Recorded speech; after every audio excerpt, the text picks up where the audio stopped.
एक उस दौर का सबसे ताकतवर मुल्क, नील के किनारे बसे शहर जहां फसलें सोना उगलती थीं, बाजार भरे हुए, महल पत्थर के नहीं गुरूर के बने हुए, और इन सब के बीच एक शख्स, फिरौन। उसका हुक्म सिर्फ कानून नहीं था, अकीदा था। लोग सिर्फ उसकी बात नहीं मानते थे, उसकी बात पर ईमान रखते थे। वो कहता था, मैं तुम्हारा सबसे बड़ा रब हूं। और मिस्र खामोश रहता था। इसी मिस्र में एक कौम ऐसी भी थी जो रोशनी नहीं देखती थी, बनी इसराइल। उनके घर अलग थे, उनका लिबास अलग, उनकी जिंदगी अलग। और जोर लगाओ। उन्हें गुलाम बना दिया गया। उनके मर्द सुबह से शाम तक पत्थर उठाते, महल बनाते और रात को थकाए हुए गिर जाते। उनकी औरतें सिर्फ जिंदा रखी जाती थीं ताकि गुलामी का सिलसिला चलता रहे। फिरौन ने जानबूझकर इस कौम को कमजोर रखा। Bloody civilians. क्योंकि जो कौम कमजोर हो वो कभी तख्त को नहीं हिला सकती। समझदार के लिए सिर्फ इशारा काफी होता है। तफसीर इब्ने कसीर के मुताबिक एक रात फिरौन ने ख्वाब देखा। उसने देखा कि बैतुल मुकद्दस की तरफ से एक आग निकली जो मिस्र के घरों को जला रही थी, लेकिन बनी इसराइल के घर महफूज थे। फिरौन हरास होकर उठ बैठा। ये पहली मर्तबा था जब उसने खुद को कमजोर महसूस किया। उसी रात नजूमी और इल्मे गैब का दावा करने वाले दरबार में बुलाए गए।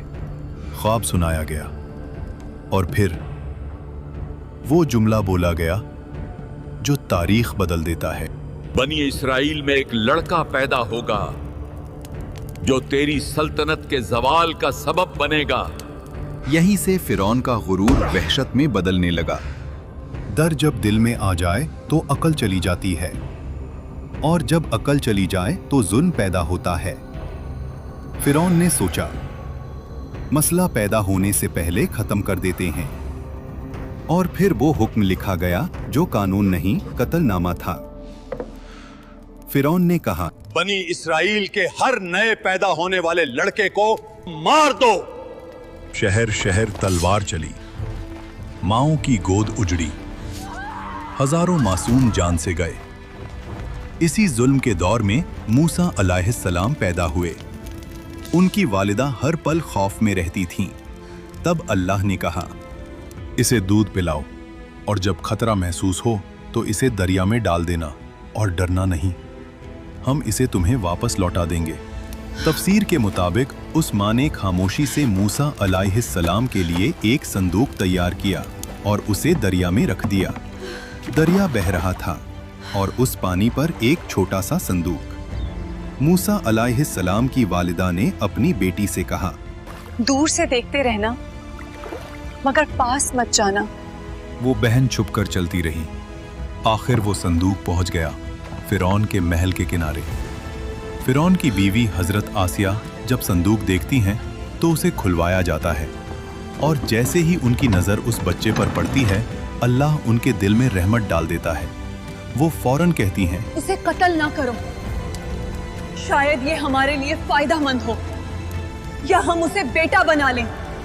फिरौन ने बच्चे को देखा, उसी कौम का बच्चा जिसकी नस्ल को वो मिटा रहा था, लेकिन घमंड बोल उठा, ये बच्चा क्या बिगाड़ लेगा। और यहीं से फिरौन के जवाल का वक्त शुरू हो गया। मूसा अलैहिस्सलाम किसी और औरत का दूध कबूल नहीं करते। महल परेशान हो जाता है, और तब वो बहन आगे बढ़ती है और कहती है, मैं आपको एक ऐसी औरत का बताती हूँ जो उस बच्चे की परवरिश अच्छी तरह कर सके। और यूं जिस माँ ने अपने बच्चे को दरिया में डाला था, अल्लाह ने उसे महल की इज्जत के साथ वापस लौटा दिया। वक्त गुजरता गया और मूसा अलैहिस्सलाम जवान हो गए। अल्लाह फरमाता है, और जब वो अपनी पूरी कुव्वत और समझ को पहुंच गए, हमने उन्हें हिकमत और इल्म अता किया। एक दिन मूसा अलैहिस्सलाम शहर में आए और वहां दो मर्द, एक बनी इसराइल से और एक मिस्री, दोनों लड़ रहे थे। बनी इसराइल का आदमी चीख कर बोला, मेरी मदद करो। वो आवाज सीधी मूसा अलैहिस्सलाम के दिल में लगी। मूसा अलैहिस्सलाम आगे बढ़े। उन्होंने एक मुक्का मारा, मिस्री जमीन पर गिरा और फिर उठा नहीं। मूसा अलैहिस्सलाम समझ गए ये कत्ल हो गया और अल्लाह से माफी मांगी। अल्लाह फरमाता है, फिर हमने उन्हें माफ कर दिया। लेकिन मिस्र ने माफ नहीं किया। शहर में आग लग गई, दरबार में शोर। फिरौन का चेहरा लाल। हुक्म निकला, मूसा को कत्ल कर दो। शहर के दूसरे किनारे से एक आदमी दौड़ता हुआ आया और कहा, सरदार तुम्हारे कत्ल का मशवरा कर रहे हैं, यहां से निकल जाओ। मूसा अलैहिस्सलाम ने पीछे मुड़कर नहीं देखा, ना माल ना सामान, सिर्फ यकीन। अल्लाह फरमाता है, वो डर और उम्मीद के दरमियान शहर से निकल गए। रेगिस्तान, गर्मी, भूख, प्यास और मूसा अलैहिस्सलाम की सिर्फ एक दुआ, ऐ मेरे रब, मुझे जालिमों से बचा ले और अपनी हिफाजत के साए में ले ले। आखिर मूसा अलैहिस्सलाम मदयन पहुंचे। शहर के बाहर एक कुआं, जहां मर्द जानवरों को पानी पिला रहे थे, और दूर दो लड़कियां खामोशी से खड़ी थीं। मूसा अलैहिस्सलाम ने पूछा, आप दोनों कुएं से पानी क्यों नहीं ले रहे? उन्होंने कहा, हम इंतजार करते हैं जब तक मर्द चले ना जाएं, और हमारे वालिद बहुत बूढ़े हैं। मूसा अलैहिस्सलाम आगे बढ़े, अकेले, और उनके जानवरों को पानी पिला दिया और वहां से चले गए। फिर एक पेड़ के साए में बैठकर कहा, ऐ मेरे रब, जो भी भलाई तू मुझ पर उतारे मैं उसका मोहताज हूँ। थोड़ी देर बाद एक लड़की उनके पास आई और कहा, मेरे वालिद आपको बुला रहे हैं ताकि आपका शुक्रिया अदा करें। वो बुजुर्ग हजरत शुएब अलैहिस्सलाम थे। अक्सर मुफस्सिरीन के मुताबिक मूसा अलैहिस्सलाम ने अपना पूरा वाक़या सुनाया। शुएब अलैहिस्सलाम ने कहा, डरो मत, अब तुम जालिमों से महफूज हो। शुएब अलैहिस्सलाम की बेटी ने कहा, अब्बा, इन्हें काम पर रख लें, ये ताकतवर भी हैं और अमानतदार भी। हजरत शुएब अलैहिस्सलाम ने कहा, मैं अपनी बेटी का निकाह तुमसे करना चाहता हूँ, शर्त यह कि 8 साल हमारी खिदमत करो, और अगर 10 साल पूरे करो तो तुम्हारी मर्जी। मूसा अलैहिस्सलाम ने कबूल किया। ये 10 साल कोई आम साल नहीं थे। बकरियां चराना, तन्हाई, सब्र, रहमत। मिस्र का शहजादा अब चरवाहा था और अल्लाह यही से नबी बनाता है। जब मुद्दत पूरी हुई, मूसा अलैहिस्सलाम अपनी बीवी के साथ मिस्र की तरफ रवाना हुए। रात का वक्त, सर्दी, सहरा, और फिर मूसा अलैहिस्सलाम ने दूर पहाड़ पर एक रोशनी देखी और अपनी बीवी से कहा, तुम यहीं रुको, मैं आग लाता हूँ या कोई रास्ता पूछ कर आता हूँ। लेकिन वो आग नहीं थी। जब मूसा अलैहिस्सलाम करीब गए, आवाज आई, ए मूसा। मूसा अलैहिस्सलाम का जिस्म कांप गया। मैं ही तेरा रब हूं, अपने जूते उतार दो। तू मुकद्दस वादी तुआ में है, मैंने तुझे चुना है। अल्लाह ने फरमाया, फिरौन के पास जाओ, वो सरकश हो चुका है। तुम्हारी लाठी एक निशानी है और हमने इसमें एक खास ताकत रखी है। और मूसा अलैहिस्सलाम ने कहा, ऐ रब, मेरी जबान में गिरा है, मेरे भाई हारून अलैहिस्सलाम को मेरा मददगार बना दे। अल्लाह ने फरमाया, तेरी दुआ कबूल की गई। और फिर मूसा अलैहिस्सलाम अपने भाई हारून अलैहिस्सलाम के साथ फिरौन के महल में गए। फिरौन उसी वक्त अपनी तकब्बुर भरी मुस्कुराहट के साथ कहता है, तुम्हारा रब कौन है? मूसा अलैहिस्सलाम ने जवाब दिया, मेरा रब वही है जो जिंदगी और मौत देता है। फिरौन ने गुस्से में कहा, तुम हमारे साथ खेल रहे हो। मुझे साबित करो। मिस्र के सबसे बड़े जादूगर बुलाए गए। रस्सी फेंकी और लोगों को सांप लगने लगे। लोगों का दिल कांप गया। लेकिन मूसा अलैहिस्सलाम ने सिर्फ लाठी उठाई और उसे जमीन पर रख दिया और वो हकीकी अजदहा बन गई। वो अजदहा ने जादूगरों के नकली सांपों को निगल लिया। जादूगरों ने कहा, ये जादू नहीं, ये अल्लाह की कुव्वत है।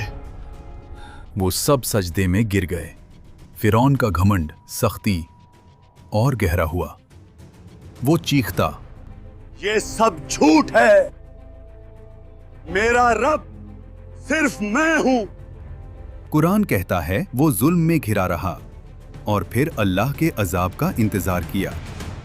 अल्लाह ने फिरौन और उसकी कौम को अजाब की पहली निशानी भेजी। मिस्र की जमीन पर एक खौफनाक तूफान भेजा गया। ये न सिर्फ पानी की बुलंदी थी, ये पानी का नफाजे अजाब था जो उनकी फसलों को बर्बाद कर गया, अन्न डूब गया और उनकी रोजी रोटी का सहारा मिट गया। जब तूफान गया और लोग समझे थोड़ा सा सुकून मिल सकता है, तो फिर एक और निशानी आई। जराद, अजाब का एक दल जिसने जमीन की हर हरी चीज को खा लिया। एक और अजाब भेजा गया, कुम्मल, लोगों के जिस्म पर चिपक गया और हर चीज को परेशान करता गया। हर पल याद दिलाता था, ये कुदरत अल्लाह की तरफ से है, ना तुम्हारी हवा से। और फिर एक और निशानी बढ़ते हुए आई, जब हर कोने से मेंढक निकलना शुरू हुए। ये कोई आम मौसम की तब्दीली नहीं, लफ्जों के बिना आवाज लेने वाला अजाब था। पांचवां अजाब और मिस्र का पानी लाल रंग का हो गया। मछलियां डूब गईं। पानी गंदगी से भरा हुआ। और फिरौन फिर कहता, ये सब मूसा का जादू है। कुरान में अल्लाह ने फिरौन पर भेजी गई निशानियों का जिक्र किया है और इनमें सिर्फ अजाब नहीं बल्कि मूसा अलैहिस्सलाम के मोजिज़ात भी शामिल हैं। फिर अल्लाह ने मूसा अलैहिस्सलाम को कहा कि रात के वक्त अपनी कौम को लेकर मिस्र से निकल जाओ।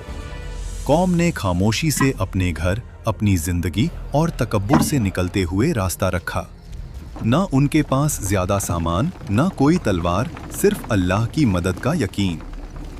जब सुबह हुई और फिरौन ने देखा कि मिस्र से लोग गायब हो गए, उसका घमंड और जिंदा हो गया। इन्हें हम वापस पकड़ कर लाएंगे और दिखाएंगे कि हम ही ताकतवर हैं। कौम बनी इसराइल मूसा अलैहिस्सलाम के साथ समंदर के किनारे पहुंची। समंदर उनके सामने काफी गहरा नजर आता है। बनी इसराइल के लोग कहते हैं, हम फंस गए। ये खौफनाक पानी हमारी किस्मत का इंतजार कर रहा है और पीछे मौत का लश्कर। मूसा अलैहिस्सलाम ने कहा, हरगिज नहीं, मेरा रब मेरे साथ है, वो हमें राह दिखाएगा। अल्लाह ने मूसा अलैहिस्सलाम को हुक्म दिया, अपनी लाठी से पानी को मारो। मूसा अलैहिस्सलाम ने अल्लाह के हुक्म पर अपनी लाठी पानी पर मारी। पानी दो हिस्सों में बंट गया। दो दीवारें उठी, बीच में सूखा रास्ता निकल आया। लोग चीख उठे और बनी इज़राइल का ईमान मजबूत हुआ और उन्होंने उस रास्ते पे चलना शुरू किया। ये अल्लाह का मौजिज़ा है। फिरौन और उसकी फौज ने वो रास्ता देखा, फिर भी उसने कहा, ये हम भी कर सकते हैं, इससे हमें कोई नहीं रोक सकता। वो दीवारें पानी के बीच अपने घोड़ों और फौज के साथ निकल गया। घमंड इतना गहरा था कि हक बताने वाली निशानियों के बावजूद भी वो मान नहीं रहा था। जब बनी इसराइल का आखिरी शख्स भी समंदर के बीच से निकल गया, अल्लाह ने हुक्म दिया, पानी दोबारा मिलकर समंदर को बंद कर दो। और वैसे ही पानी घर जैसे गिरता चला गया। लहरों ने फिरौन और उसकी फौज को हर तरफ से घेर लिया। हर घोड़ा और हर सिपाही डूब गया। जब उस वक्त उसका आखिरी वक्त आया, फिरौन की नजर खुली और उसने कहा, मैं ईमान लाया उस रब पर जिसे बनी इस्राइल ने माना। लेकिन उस वक्त उसका ईमान कबूल नहीं हुआ। अल्लाह ने फरमाया कि आज हम तेरा जिस्म बचाएंगे ताकि वो सब के लिए इबरत बने। हजरत आसिया जो फिरौन की बीवी थीं, कुरान में जिक्र है। और आसिया फिरौन की बीवी जिन्होंने अल्लाह के हुक्म से ईमान लाया और अपने घर में सब्र और इबादत से खुद को महफूज रखा, अल्लाह ने उनके लिए जन्नत तैयार की। इस वाकया ने दिखाया कि दुनिया का सबसे बड़ा घमंड भी सिर्फ एक इंसानी मौत का शिकार है। अगर आपको ये वाकया समझ आया और आप इसका पार्ट 2 भी देखना चाहते हैं